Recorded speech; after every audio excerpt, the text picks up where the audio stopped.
Hello everyone, welcome to NIMS Journal. My today's discussion is on the topic how can we prioritize our tasks effectively.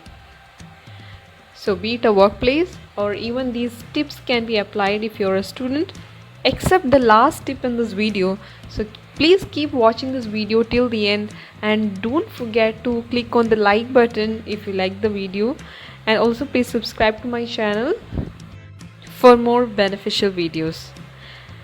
While talking about setting priorities, the first thing that might come to your mind is that prepare a to do list of things that you need to accomplish in a day. But whatsoever list you prepare, be sure that there are times at which some kind of unexpected duties might come up your way. And this is where you need to know how you should arrange yourself in such a way that you end up your day with a sense of achievement. So let's quickly start with the first tip. Accept only realistic deadlines. At times you may feel that you have got that superpower to meet tight deadlines, or I'll put it better as unreasonably tight deadlines. If you believe that you will not be able to complete it within the requested timeline, what you need to do is you should plan yourself based on the actual time that you require to complete that job and negotiate to amend the timelines. The second point is gauge the value.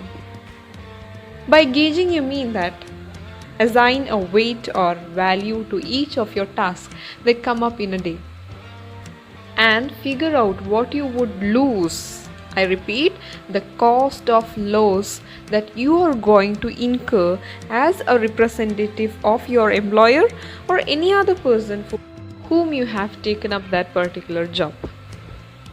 The loss that you would suffer if that job is not concluded in the required time and manner. So based on this value, you can make the decision whether to take it up now or later. Third tip is try to understand what are your urgent tasks versus important tasks. Some work may come up to you tagged as urgent, but based on the value that you have assigned, you should manage to understand whether it really requires your immediate attention or is it important that you may hold it for some time so that your urgent tasks don't suffer. Important pieces of work can also be divided throughout your working week. Fourth point, follow the Pareto principle.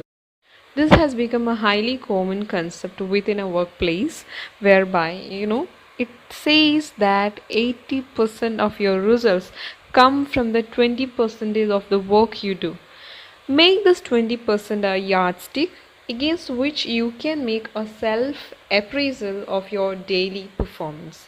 Again, you would decide upon this 20% based on what aspect of your daily task can be best accomplished by you and at what part of the day, that is, you need to fit in that particular aspect of that job into the time of the day when you are most active.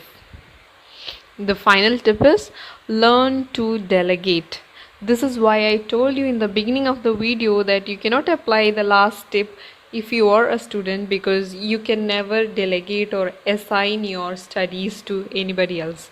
So at a workplace, while delegating, what you can do is that you can genuinely focus on those areas where you can put in your best efforts to yield best results. Some of you might have that guilt feeling when you ask somebody else to do your work, but that is not at all required. A rule of thumb in this regards is that you may assign the work based on their caliber. Like some things you are not good at can be assigned to those people who are best at handling that part of the job. Sometimes you can ask for a helping hand to your colleagues, but if there is no space for doing that, you can take the support of an authorized person for this delegation process. Also, regular reviews of all the above criteria is also a very essential step towards a more organized you. That's all for the day. Please don't forget to put in your comments below. See you soon with another topic.